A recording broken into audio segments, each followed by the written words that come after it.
Ազգային ժողովի մեծարգո նախագահ, հարգելի փոխխոսնակներ, պարոն Գոնջարյան եւ պարոն Ալեքսանյան, հարգելի խորհրդարան, սիրելի ժողովուրդ։ Վերջին միջադեպի հետ կապված, գիտեք, ինձ թվում է, պարոն Կարապետյան, որ Էդգար Ղազարյանը ձեր ֆրակցիայի գաղտնի զենքն է։ Դուք sense գալիս եք, sense բարեկիրթ դեմքերով, տեղ-տեղ, ինչ որ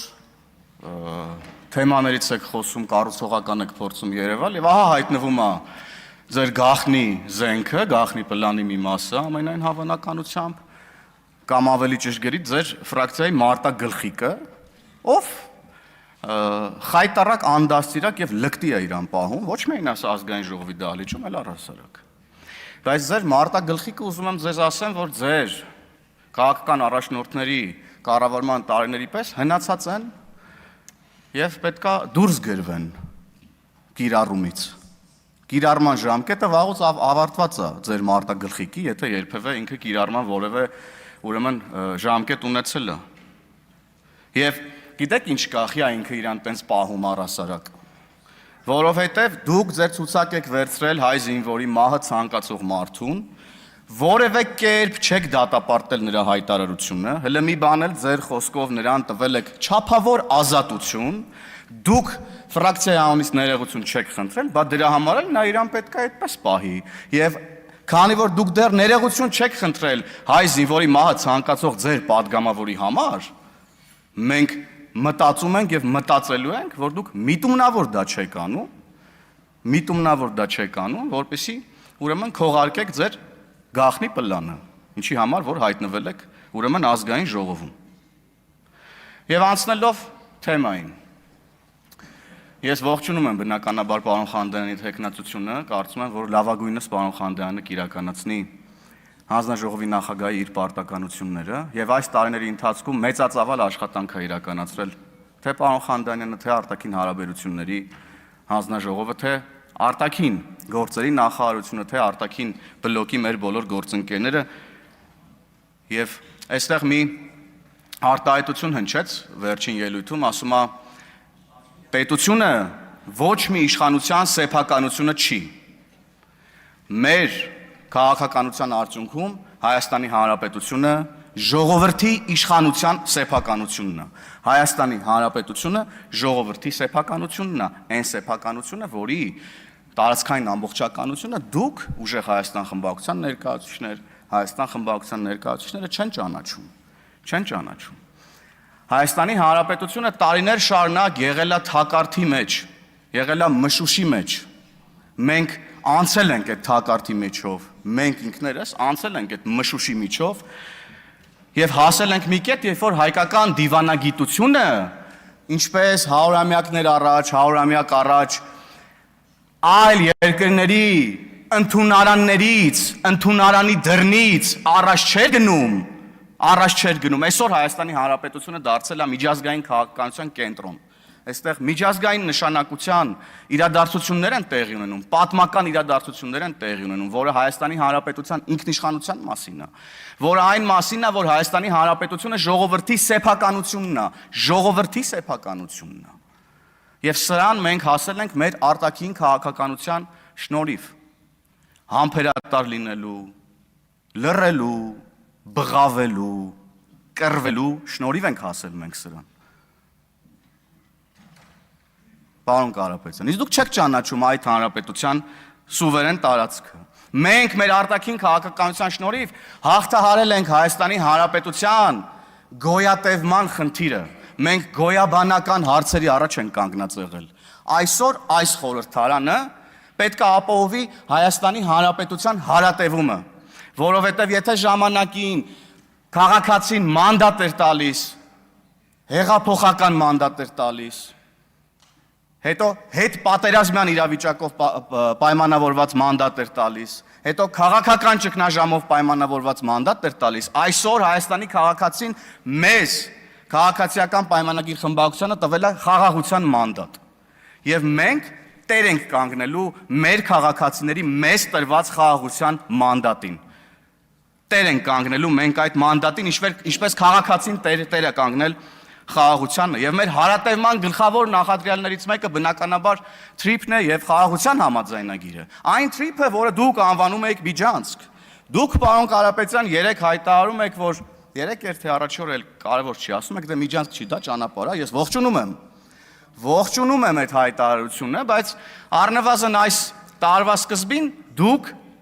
թրիփը անվանում եք Միջանցք։ Ոչ մի բան չի փոխվել։ Հունվար ամսին ձեր մարտագլխիկ գործընկերը հայտարարել է ասուլիսում, որ Միջանցք եք, որ թրիփը Միջանցք է։ Սա անհերքելի փաստ է, ուրեմն համացանց կա, ես ասացի, որ տեղեկացրեցի, որ Հայաստանում համացանցից ազատորեն կարող եք օգտվել, VPN-ը անջատված չի, ամեն տեղ կարաք մտնեք, գտնեք այդ տեսանյութերը։ Եվ շատ թեմաներ այստեղ քննարկվեցին եւ էլի քարտեզների մասին խոսվեցին, սահմանների մասին խոսվեցին, ելակետերի մասին խոսվեցին։ Որն է Հայաստանի Հանրապետության քաղաքացու եւ առավել եւս ազգային ժողովի падգամավորի գործունեության ելակետը։ Իր պետությունը իր սուվերեն տարածքներով։ Եվ ես դες ոչ աշխարհագրական հարցեր եմ տալիս, որ ասում եմ, ասեք քանի քառակուսի կիլոմետր է,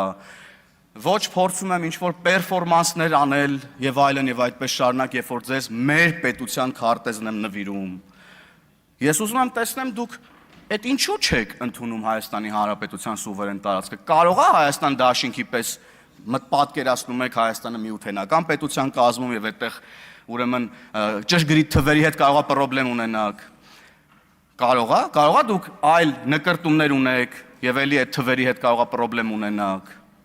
Դուք ինչ խնդրեմ ունեք Հայաստանի Հանրապետության միջազգայինորեն ճանաչված սահմանների հետ, ես ուզում եմ հասկանամ։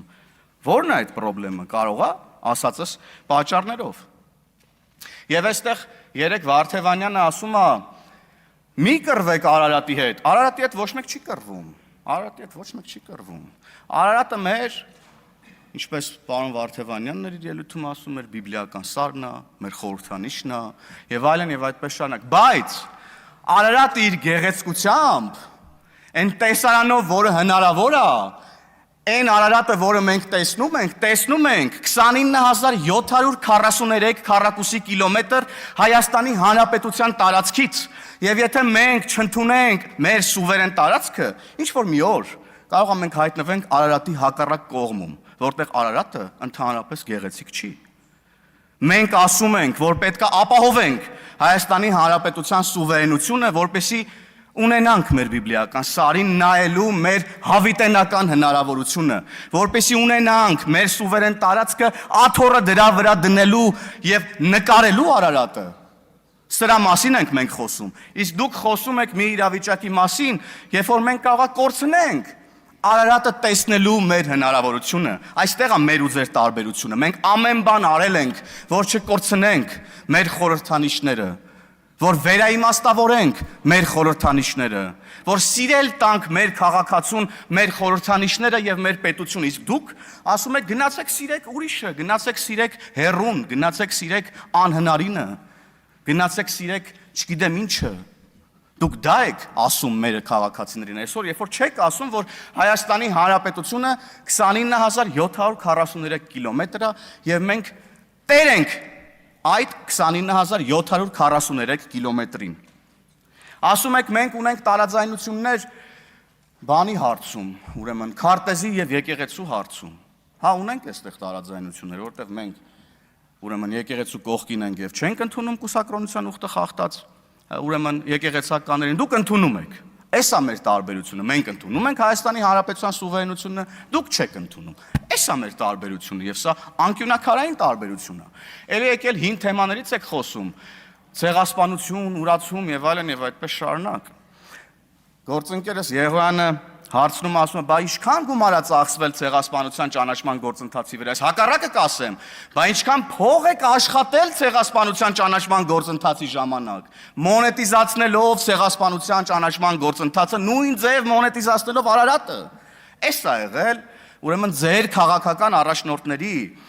գործունեության արդյունքը, ում հետագիծը դուք այստեղ շարունակում եք։ Էսա։ Եվ դուք խաբել եք ձեր ընտրողներին։ Դուք խաբել եք ձեր ընտրողներին, դուք ձեր ընտրողներին չեք ասել, որ դուք ընդունում եք, որ ուրեմն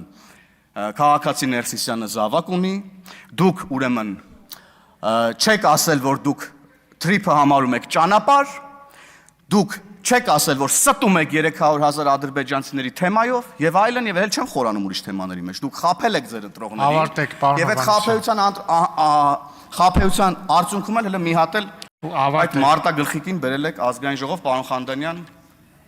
ես ձեզ հաջողություն եմ մաղթում։ Շնորհակալություն։